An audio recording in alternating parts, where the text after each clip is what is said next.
औज़ुबिल्लाहिमिनश्शैतानिर्रजीम बिस्मिल्लाहिर्रहमानिर्रहीम। दिल की गहराइयों से आप सबको ईद मुबारक। अल्लाह ताला ऐसे बहुत सी ईदें, इससे बहुत बेहतर ईदें आपको अल्लाह ताला नसीब फरमाए और आपके सब प्यारे जो आपके साथ हैं अल्लाह ताला उन्हें भी खुश रखे, सलामत रखे। जो लोग हम में नहीं हैं अल्लाह ताला उनके सबके दर्जात बुलंद फरमाए और आने वाले दिन अल्लाह ताला खैरियत के साथ, अमन के साथ, आश्ती के साथ पाकिस्तान में, सारी दुनिया में लेकर आए। ईद पे क्या बात की जाए, मेरे लिए थोड़ा सा दुश्वार था क्योंकि इस बार ईद जो है वो गुज़री ईदों से कुछ मुख्तलिफ भी है, बहुत मुख्तलिफ है। शायद ऐसी ईदें हमने ज़िंदगी में कभी नहीं गुजारी होंगी। यूँ ही अकेला बैठ के फिर इंसान सोचता है कि क्या किया, क्या हो रहा है इस वक्त और क्या करना है।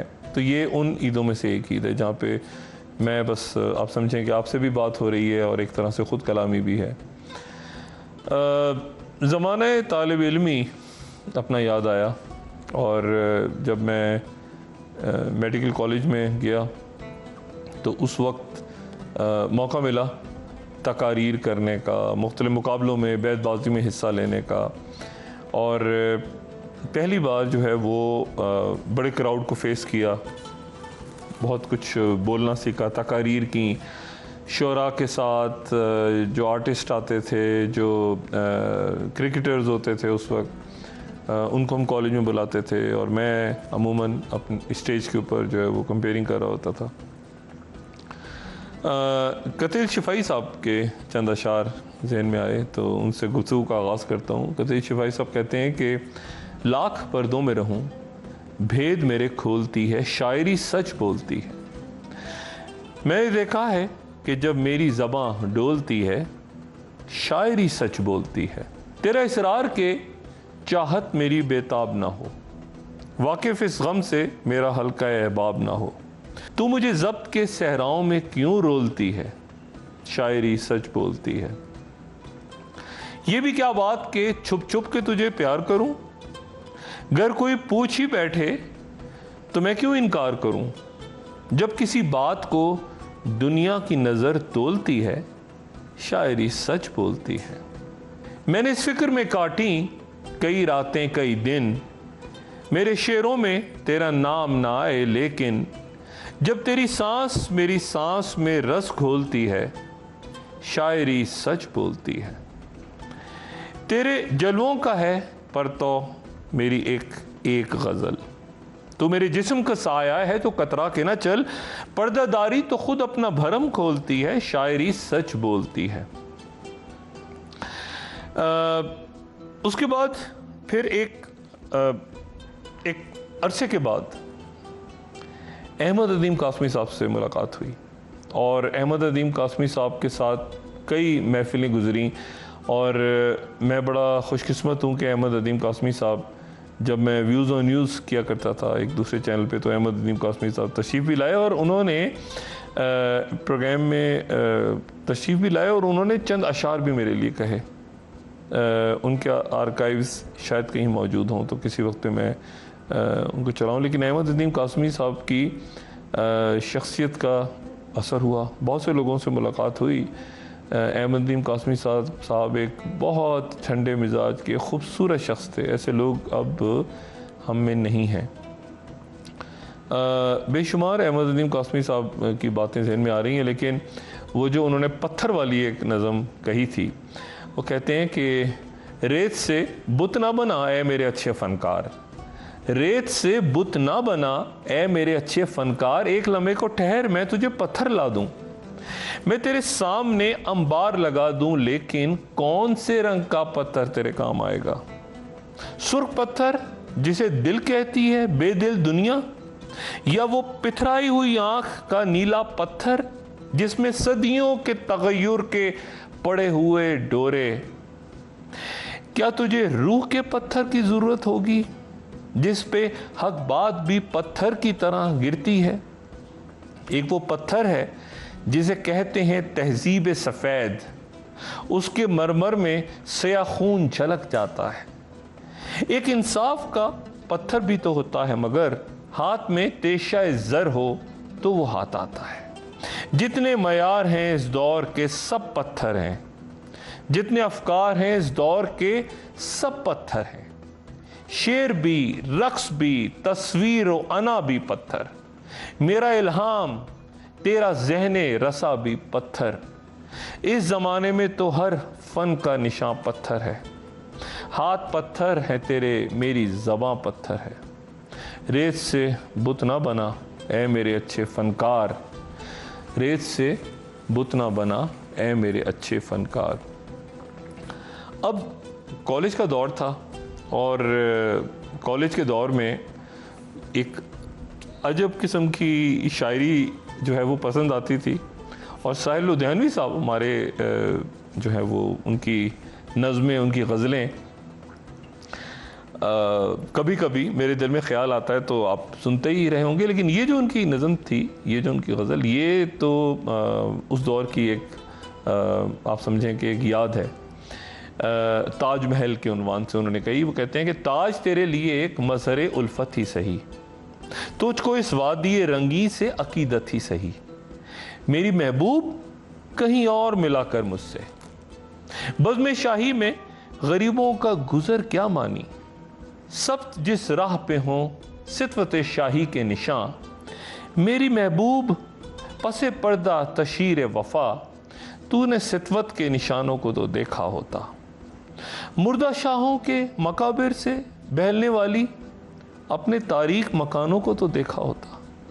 इन गिनत लोगों ने दुनिया में मोहब्बत की है, इन गिनत लोगों ने दुनिया में मोहब्बत की है। कौन कहता है कि सादिक ना थे जज्बे उनके, लेकिन उनके लिए तशहीर का सामान नहीं, क्योंकि वो लोग भी अपनी ही तरह मुफलिस थे।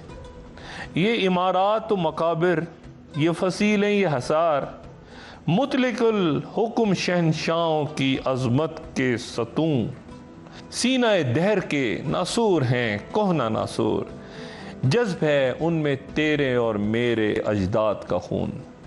मेरी महबूब उन्हें भी तो मोहब्बत होगी जिनकी सना ने बख्शी है इसे शक्ल जमील। अब ये ताज महल को देख के साहिल लुधियानवी साहब फरमा रहे हैं, उनके प्यारों के मकाबिर रहे बेनाम व नमूद, आज तक उन पे न जलाई किसी ने कंदील। ये चमनजार, ये जमुना का किनारा, ये महल, ये मुनक्कश तरो दीवार, ये मेहराब, ये ताक, एक शहनशाह ने दौलत का सहारा लेकर हम गरीबों की मोहब्बत का उड़ाया है मजाक। मेरी महबूब कहीं और मिला कर मुझसे। अच्छा, ये जब जिस दौर में साहिल लुधियानवी साहब को हम सुना करते थे, तो उसी दौर में फिर जॉन इलिया साहब भी उनसे भी मुलाकात हुई। और जॉन इलिया साहब अपनी मैं समझता हूँ कि अपनी तर्ज के शायद वाहिद शायर थे, या जो भी उनको नाम दिया जाए, फ़िलासफ़र कहा जाए, जो भी कहा जाए, अपनी दुनिया में मगन थे, खुश भी रहते थे, दुखी भी रहते थे। तो उनसे मुलाकातें रहीं बहुत सी, बहुत सुना उनको, और उनकी शायरी आप भी सब सुनते हैं। अजब अंदाज की उनकी शायरी थी। एक वो कहते हैं कि ए सुबह मैं अब कहाँ रहा हूँ, ख्वाबों में सर्फ हो चुका हूँ, मेरे बगैर सब मुतमईन है, मैं सबके बगैर जी रहा हूँ। क्या है जो बदल गई दुनिया, मैं भी तो बहुत बदल गया हूँ। गो अपने हजार नाम रख लूं, पर अपने सिवा मैं और क्या हूं। मैं जुर्म का एतराफ करके कुछ और है जो छुपा गया हूं। जॉन इलिया, वो शख्स जो मुझसे वक्त लेकर आज ना आ सका तो खुश हुआ हूं। मैं और फकत उसकी ख्वाहिश इखलाक में झूठ बोलता हूं। हर शख्स से बेनियाज हूं, फिर सबसे ये कह कि मैं खुदा हूं। चिरके तो तुझे दिए हैं मैंने, पर खून भी मैं ही थूकता हूं। रोया हूं तो अपने दोस्तों में, पर तुझसे तो हंस कर ही मिला हूँ। ऐ शख्स मैं तेरी जुस्तजू में बेजार नहीं हूँ, थक गया हूँ। मैं शामो सहर का नगमागर था, मैं शामो सहर का नगमागर था, अब थक के कराहने लगा हूँ। कल पर ही रखो वफा की बातें, मैं आज बहुत बुझा हुआ हूँ। एक वक्फा और वक्फे के बाद दोबारा हाजिर होते हैं।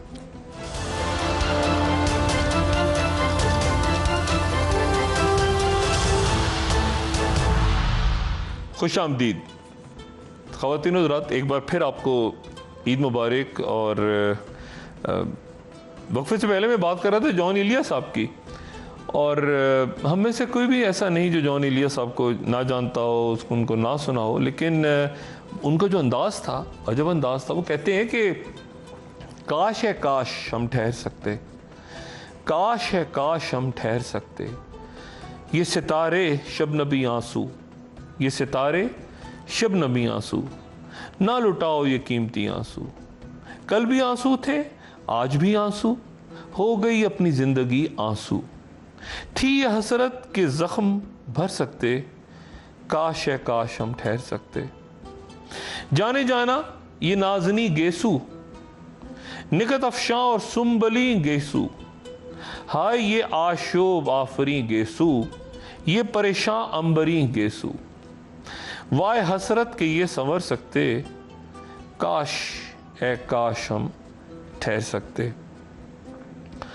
हमको खुद से गुजर ही जाना था, हमको खुद से गुजर ही जाना था, यूं हर एक जख्म भर ही जाना था। हमको खुद से गुजर ही जाना था, यूं हर एक जख्म भर ही जाना था। जो था करना वो कर ही जाना था, ऐसे आलम में मर ही जाना था। शर्म आती है काश मर जाते, काश है काश हम ठहर जाते। क्या करें कोई इख्तियार नहीं, अपना घर हमको साजगार नहीं, अब किसी शय का इंतजार नहीं, वक्त का कोई एतबार नहीं। वक्त का एतबार कर सकते, काश है काश हम ठहर सकते। दिल के हक में जरा नहीं है वक्त, बेगुमा मक्तले यकीन है वक्त। हर नफस कहर आफरी है वक्त, एक दरियाए आतिशी है वक्त। काश हम उसके पार उतर सकते, काश ए काश हम ठहर सकते। कुछ बरस गुजरे और वहाँ पे फिर ये कुछ शायरी से लगाव पैदा हुआ, अदब को पढ़ा, फैज़ साहब से मुलाकातें रही, मुनीर नियाज़ी साहब से मुलाकातें हुई, मोहसिन नकवी साहब से मुलाकात रही। और मोहसिन नकवी साहब की शायरी में बहुत दर्द, बहुत तकलीफ़ थी। उन एक सानिया फिर पेश आया।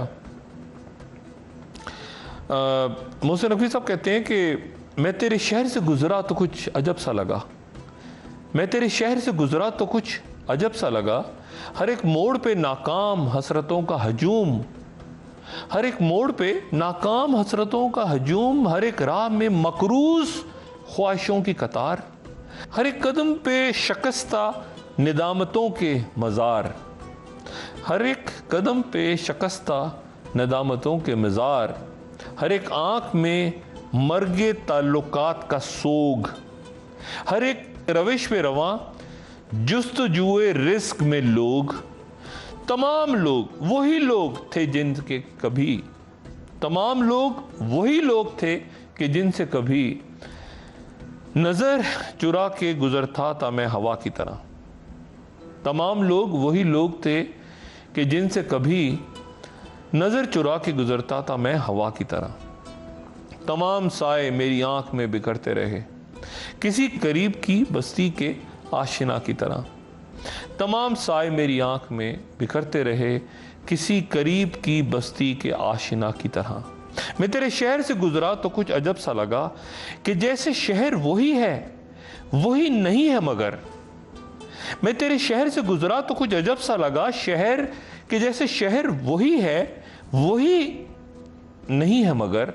कोई गली कोई मंजर किसी रविश का मिजाज, जबीन खाक में पेवस्त हैं फराक के दाग, फजाए जर्द के साए में एहतियात के साथ, उजाड़ बाम पे जलता हुआ उदास चराग, हवा से पूछ रहा है एक अजनबी की तरह, मेरे सफ़र का सबब तेरे हम सफ़र का सुराग, हर एक सवाल मुझे कितना बेसबब सा लगा, मैं तेरे शहर से गुजरा तो कुछ अजब सा लगा। अमजद भाई, उसके बाद फिर अमजद जब मैं स्टूडेंट लाइफ में था तो अमजद इस्लाम अमजद साहब को बहुत पढ़ा करता था, बहुत ज़्यादा। और फिर अमजद इस्लाम अमजद साहब से मुलाकातें भी हुई। पहली मुलाकात उनकी आज तक मुझे याद है, और जब पहली दफ़ा मैं मिला तो मैंने उनसे कहा कि अमजद साहब मुझे वो आप एक अपनी नज़म सुनाए जो मैं अपनी स्टूडेंट लाइफ में जब मैं स्टेज पे जाता था तो मैं अक्सर उसको पढ़ता था, बल्कि मैं उस पर गौर करता था। और कभी मुझे ऐसा लगता था कि जैसे इसमें कहीं मेरी आगे की ज़िंदगी का कोई प्लान भी है, एक सोच भी है, ये वलवला भी नज़म पैदा करती है। अमजद साहब अक्सर मेरे प्रोग्राम्स में उसके बाद आए और कोशिश की कि मैं ये अपनी जो नज़म है जो बहुत करीब है मेरे दिल के, उनके ये अशार, ये उनसे ज़रूर सुनूं। ये उस ज़माने में उन्होंने कहे थे। वो कहते हैं कि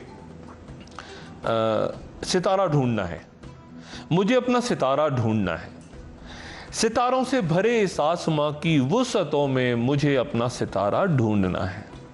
फलक पे कहकशां दर कहकशां एक बेकरानी है, ना उसका नाम है मालूम ना कोई निशानी है, बस इतना याद है मुझको।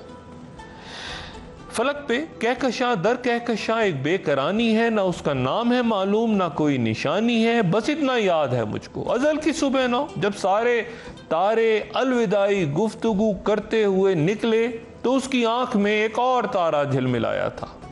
उसे तारे की सूरत का मेरी भीगी हुई आंखों में भी एक ख्वाब रहता है। मैं अपने आंसुओं से अपने ख्वाबों को सजाता हूँ और उसकी राह तकता हूँ। सुना है गुमशुदा चीज़ें जहाँ पे खोई जाती हैं वहीं से मिल भी जाती हैं, मुझे अपना सितारा ढूंढना है। इफ्तिखार आरिफ साहब, अभी चंद रोज़ पहले उनसे मुलाकात हुई, इसी नशिस्त में वो तशरीफ़ भी लाए थे और उनसे उनके अशार भी सुने। और ये जो अक्सर अपने प्रोग्राम्स में ऐसा होता है कि जब मैं शायरी कुछ अपनी रूटीन अशार पढ़ता हूँ तो उसमें से एक जो है ये उनकी नज़म जो है वो हमेशा मैं कोशिश करता हूँ कि उनसे भी सुनूँ और ख़ुद भी इसको अपने ज़हन में रखूँ। कहते हैं कि इफ्तिखार आरिफ साहब के अपने शहसवारों को कत्ल करने वालों से, अपने शहसवारों को कत्ल करने वालों से खून बहा तलब करना वारिसों पे वाजिब था। अपने शहसवारों को कत्ल करने वालों से खून बहा तलब करना वारिसों पे वाजिब था, कातिलों पे वाजिब था खून बहा अदा करना। वाजिबात की तकमील मुंसिफों पे वाजिब थी और मुंसिफों की निगरानी कुर्सियों पे वाजिब थी।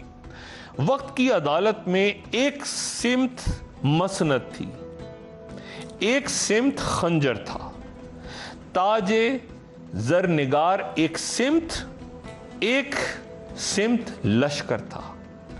एक तरफ थी मजबूरी, एक तरफ मुकद्दर था। ताइफे पुकार उठे, ताजो तख्त जिंदाबाद, साजो रख्त जिंदाबाद। खल्क हमसे कहती है सारा माजरा लिखें, किसने किस तरह पाया अपना खून बहा लिखें। हम कलम से शर्मिंदा सोचते हैं कि क्या लिखें। एक वक्फा और वक्फे के बाद दोबारा हाजिर होता हूँ।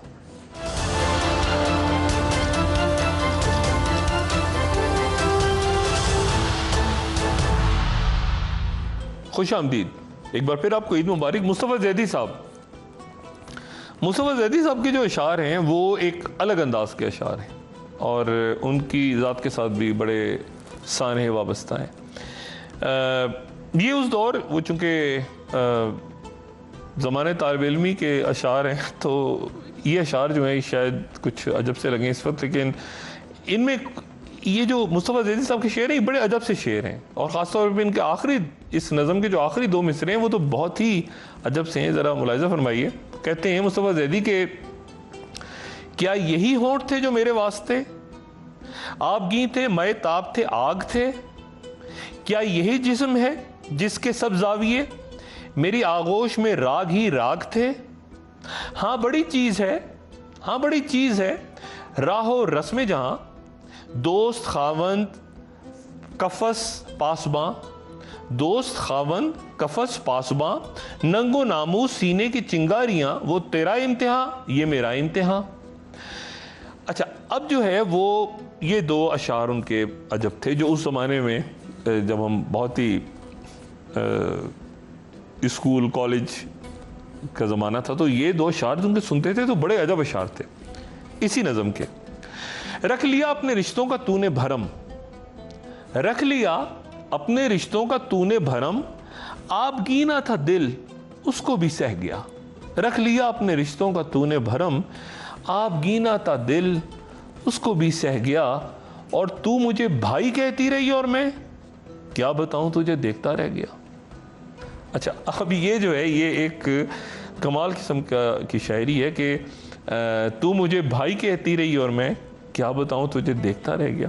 फिर मुस्तफा ज़ैदी साहब के एक और चंद और अशार ज़हन में आ रहे हैं। वो कहते हैं कि आखिरी बार मिलो, आखिरी बार मिलो ऐसे कि जलते हुए दिल राख हो जाएं कोई और तकाजा ना करे। आखिरी बार मिलो ऐसे कि जलते हुए दिल राख हो जाएं कोई और तकाजा ना करें। चाके वादा न सिले जख्म तमन्ना न खुले, सांस हमवार रहे शमा की लौ तक न चले। बातें बस इतनी के लम्हे उन्हें आकर गिन जाएं, बातें बस इतनी के लम्हे आकर उन्हें गिन जाएं। आंख उठाए कोई उम्मीद तो आंखें छिन जाएं। उस मुलाकात का इस बार कोई वहम नहीं, उस मुलाकात का इस बार कोई वहम नहीं जिससे एक और मुलाकात की सूरत निकले। उस मुलाकात का इस बार कोई वहम नहीं जिससे एक और मुलाकात की कोई सूरत निकले। अब न हिजान जनू का न हकायात का वक्त, न तजदीद वफा का न शकायात का वक्त। लुट गई शहर हवादस में मताए अल्फाज, अब जो कहना है तो कैसे कोई नौहा कहिए। आज तक तुमसे रगे जां के कई रिश्ते थे, आज तक तुमसे रगे जां के कई रिश्ते थे। कल से जो होगा उसे कौन सा रिश्ता कहिए। अब ना दहकेंगे कभी आरिज़ो रुखसार मिलो, मातमी है दमे रुखसत दरो दीवार मिलो। फिर ना हम होंगे ना इकरार ना इनकार मिलो, आखिरी बार मिलो, आखिरी बार मिलो। अमजद साहब दोबारा ज़हन में आए और ये जो अमजद साहब ने अशार कहे हैं ये शायद हम सबका, हम की सब में से सबका ही कुछ ना कुछ इन अशार से ताल्लुक़ बनता है। सेल्फ मेड लोगों का अलमिया। अमजद साहब कहते हैं कि रोशनी मिजाजों का क्या अजब मुकद्दर है, ज़िंदगी के रास्ते में बिछने वाले कांटों को राह से हटाने में, एक एक तिनके को आशियाँ बनाने में, खुशबुएं पकड़ने में, गुलसितां सजाने में उम्र काट देते हैं, उम्र काट देते हैं और अपने हिस्से के फूल बांट देते हैं।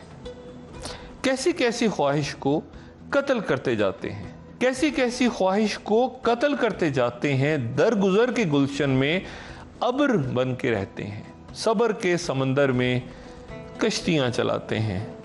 ये नहीं कि इनको इस शब रोज़ की काविश का कुछ सिला नहीं मिलता, मरने वाली आसों का कुछ सिला नहीं मिलता। ज़िंदगी के दामन में जिस कदर भी खुशियाँ हैं, ज़िंदगी के दामन में जिस कदर भी खुशियाँ हैं, सबके हाथ आती हैं, सभी मिल भी जाती हैं, वक्त पर नहीं मिलती, वक्त पर नहीं आती, वक्त पर नहीं मिलती, वक्त पर नहीं आती। यानी उनको मेहनत का अजर मिल तो जाता है, लेकिन इस तरह जैसे कर्ज की रकम कोई किस्त किस्त हो जाए, असल जो इबारत है पस नविश्त हो जाए। फसल गुल के आखिर में फूल उनके खिलते हैं, उनके सहन में सूरज देर से निकलते हैं। अमजद इस्लाम अमजद साहब की इस नज़म के साथ हर शख्स अपने आप को किसी न किसी तरह कनेक्ट करता है। अगली नशिस्त में इंशाअल्लाह मुलाकात होगी। अपना दोस्तों, रिश्तेदारों, गिरदो नवाह के लोगों का सब ख्याल रखिएगा। अल्लाह हाफिज़।